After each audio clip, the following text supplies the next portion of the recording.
Dear viewers, welcome to my channel انوار علم عرفان. دوستو دنیا میں تکلیف آزمائش امتحانات ہوتے رہتے ہیں.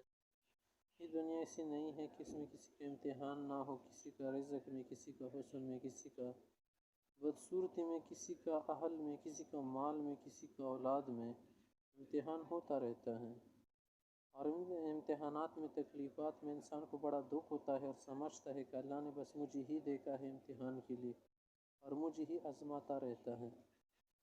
تو اس میں کیا ہو جاتی ہے، اللہ تعالیٰ سے بدگمانی ہو جاتی ہے اور بدگمان انسان کو برباد کر دیتی ہے. کیونکہ انسان کے ساتھ بدگمانی کا سلسلہ جب شروع ہو جائے تو رشتے کٹ جاتے ہیں، دوستیاں کٹ جاتی ہیں اور بہت سارے وعدے جو ہوئے ہوتے ہیں نا وہ بھی بیچ سے نکل جاتے ہیں. تو کس وجہ سے؟ بدگمانی کی وجہ سے.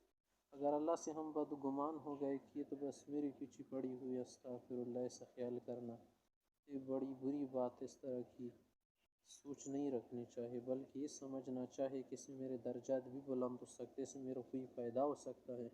کیونکہ اللہ تو اپنے فائدے کے لیے کام نہیں کرتا، بندے کے لیے کرتا ہے کہ اس کو ثواب ملے، اس کو فائدہ ملے، اس کو جزا ملے.